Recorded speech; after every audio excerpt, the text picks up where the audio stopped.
Hey guys, welcome back to my channel Aakanksha aspiration. Hope you all are doing good. अगर आप Bihar teaching vacancies की preparation कर रहे हैं और आप क्लास 6 to 8 में मैथ्स और साइंस के टीचर बनना चाहते हैं तो आप मेरे चैनल के साथ जुड़ के अपनी प्रिपरेशन को और भी ज़्यादा स्ट्रॉन्ग कर सकते हैं, क्योंकि मैं अपने चैनल पर साइंस की पूरी एक सीरीज चला रही हूँ जिसमें मैं साइंस के सारे टॉपिक्स कवर करूँगी। साथ ही मैं जितने भी टॉपिक्स कवर कर रही हूँ उसके टॉप 50 क्वेश्चंस भी आपको कराऊंगी, ताकि अगर आप ये टॉपिक देख लो साथ में क्वेश्चंस देख लो तो बिल्कुल भी एक आपका मतलब कोई भी टॉपिक ऐसा ना बचे कि आपको उसमें थोड़ा सा भी डाउट हो। सारे क्वेश्चंस फंस जाएंगे उसमें से, क्योंकि मैं बिल्कुल एनसीईआरटी बेस्ड चीज़ें करा रही हूँ। जो क्वेश्चंस भी कराऊंगी बिल्कुल एनसीईआरटी बेस्ड होंगे, लेवल उसका अच्छा होगा। तो अगर आपने अभी तक इससे पिछले जो ये मैं पूरी सीरीज चला रही हूँ इससे पिछले वीडियोस नहीं देखे, जिसमें मैंने 7 टोटल वीडियोस बना रखे हैं, तो उसका मैं डिस्क्रिप्शन बॉक्स में लिंक दे दूंगी, आप उसे वहां से देख सकते हो।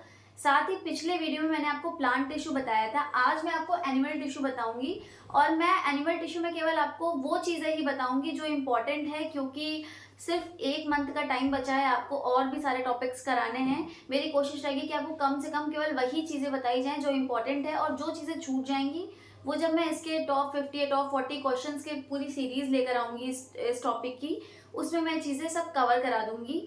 तो जितनी भी चीज़ें उन सब का पीडीएफ आपको मेरे टेलीग्राम चैनल आकांक्षा एस्पिरेशन पे मिल जाएगा। आप चाहें तो मेरे टेलीग्राम चैनल से जुड़कर अपनी प्रिपरेशन को और ज़्यादा स्ट्रॉन्ग कर सकते हैं। So without wasting time let's start the video guys. आज का जो टॉपिक है वो है एनिमल टिश्यू। कल हम लोगों ने प्लांट टिश्यू को समझ लिया था। एनिमल टिश्यू आपके 4 तरह के होते हैं, और ये चारों आपको पता होने चाहिए कि कितने टाइप हैं। जैसे एक होता है एपिथेलियल टिश्यू, दूसरा है मस्कुलर टिश्यू, तीसरा है कनेक्टिव टिश्यू और चौथा है आपका नर्वस टिश्यू। जो एपिथेलियल टिश्यू होता है इसको हम प्रोटेक्टिव टिश्यू भी कहते हैं।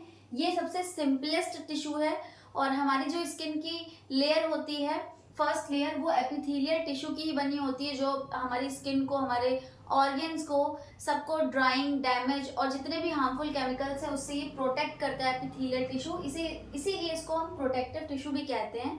ये फर्दर आपके 4 टाइप में डिवाइडेड है: स्क्वैमस, क्यूबॉइडल, सीलिएटेड और कॉल्यूमिनर। स्क्वैमस हम किसी भी एपिथेलियल टिश्यू को तब कहते हैं जब एपिथेलियल टिश्यू की ही कई लेयर्स एक के ऊपर एक के ऊपर एक जब लगी हुई होंगी तो उसको हम स्क्वैमस एपिथेलियल टिश्यू कहेंगे। और अब इसमें इंपॉर्टेंट चीज ये है कि ये मिलती कहाँ कहाँ पर है, ये आपकी किन किन चीजों पे बनी होती है, किन चीजों में हेल्प करती है: covering of tongue and skin lining of cavities.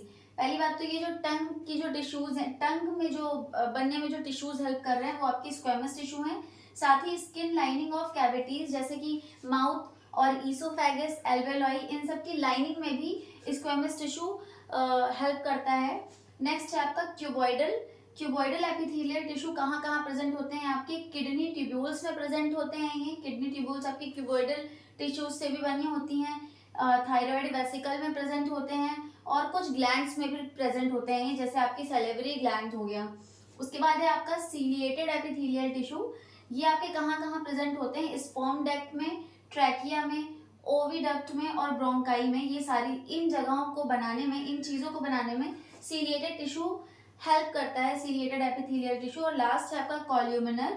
जो कॉल्यूमिनर एपिथेलियल टिश्यू है ये लाइनिंग ऑफ स्टमक में प्रेजेंट होता है, स्मॉल इंटेस्टाइन बना होता है इससे, और ये म्यूकस का भी फॉर्मेशन करता है। इंपॉर्टेंट है कि ये म्यूकस का फॉर्मेशन करता है इंटेस्टाइन में।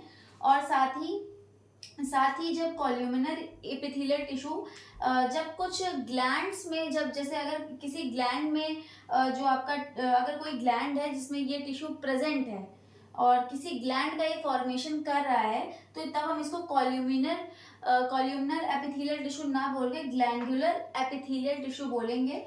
तो ये एपिथेलियल टिश्यू के 4 टाइप्स है, ये चारों आपको पता होनी चाहिए ये कहाँ कहाँ प्रेजेंट होते हैं, यही इतना इसमें इंपॉर्टेंट है।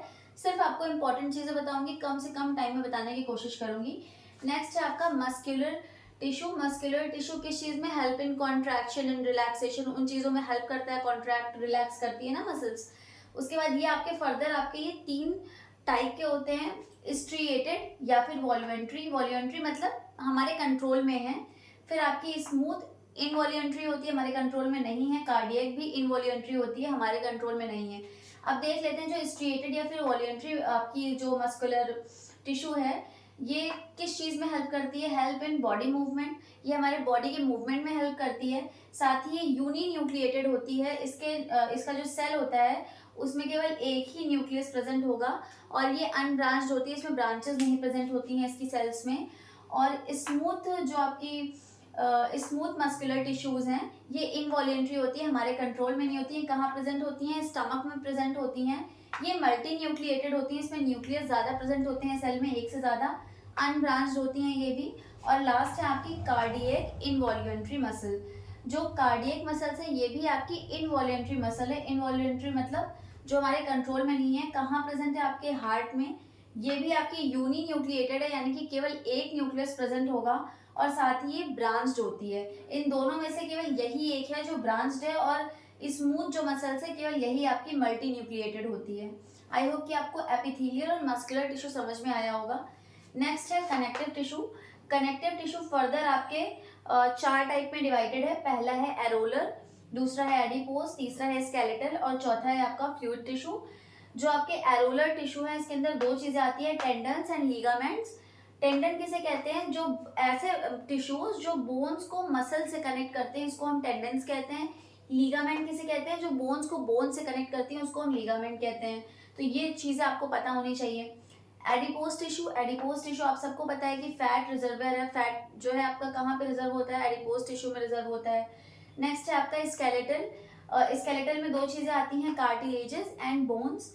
अब जो बोन होती है वो आपकी नॉन फ्लेक्सिबल टिश्यू होती है और इसकी जो मैट्रिक्स है वो प्रोटीन से और कुछ मिनरल से बनी होती है जिसकी वजह से इसमें हार्डनेस होती है। नेक्स्ट है आपका जो कार्टिलेज है ये सब मतलब पहली बात तो ये सपोर्ट और फ्लेक्सिबिलिटी प्रोवाइड करता है बोन्स को और ये स्मूथनेस देता है, बोन्स में स्मूथनेस आती है। साथ ही इसकी जो मैट्रिक्स है वो केवल प्रोटीन से बनी होती है। जो आपकी बोन की मैट्रिक्स है वो प्रोटीन और मिनरल दोनों से बनी होती है, लेकिन जो कार्टिलेज की जो मैट्रिक्स है वो केवल आपकी प्रोटीन से बनी होती है। लास्ट है आपका फ्लूइड कनेक्टिव टिश्यू। जो फ्लूइड कनेक्टिव टिश्यू है इसके अंदर 2 चीजें आती हैं, ब्लड और लिम्फ। जो ब्लड होता है, ब्लड भी आपका जो फ्लूइड ही कनेक्टिव टिश्यू है ब्लड आपका। और इसमें जो सेल्स होते हैं वो ब्लड प्लाज्मा में फ्लो करते हैं। 3 चीजें फ्लो करती हैं, red blood cells, white blood cells और प्लाज्मा। और आरबीसी का कलर रेड आप सबको पता है हीमोग्लोबिन की प्रेजेंस की वजह से होता है। साथ ही डब्ल्यूबीसी किस चीज़ में हेल्प करती है? आपके जितने भी बैक्टीरिया हैं उन सबसे फाइट करने में डब्ल्यूबीसी हेल्प करती है। प्लाज्मा आपका कॉटेज में हेल्प करता है। और नेक्स्ट है आपका जो लिम्फ। लिम्फ आपका क्या है? कलरलेस फ्लूइड होता है। लिम्फ पहली बात तो जो लिम्फ है वो ब्लड प्लाज्मा का ही पार्ट होता है और ये एक कलरलेस फ्लूइड होता है। ब्लड और लिम्फ के बारे में अभी मैं एक वीडियो और लूंगी जब सर्कुलेटरी सिस्टम आपको पढ़ाऊंगी, उसमें मैं ये चीज़ें और भी डिटेल में आपको क्लियर कर दूंगी, तो इसके लिए आप परेशान मत होइएगा। नेक्स्ट है हमारा नर्वस सिस्टम, इसको देख लेते हैं। बाकी आपको एनिमल टिश्यू में इससे ज़्यादा चीज़ें नहीं पढ़नी है। इतनी चीज़ें अगर आप तैयार कर लेते हैं चीज़ें क्लियर हो जाएंगी। साथ में जब मैं इसके क्वेश्चंस कराऊंगी तो जो भी चीज़ें छूट रही है वो भी मैं उसमें बता दूंगी। तो आई होप कि आपको इतना समझ में आया होगा। अब हम देख लेते हैं नर्वस टिश्यू के बारे में।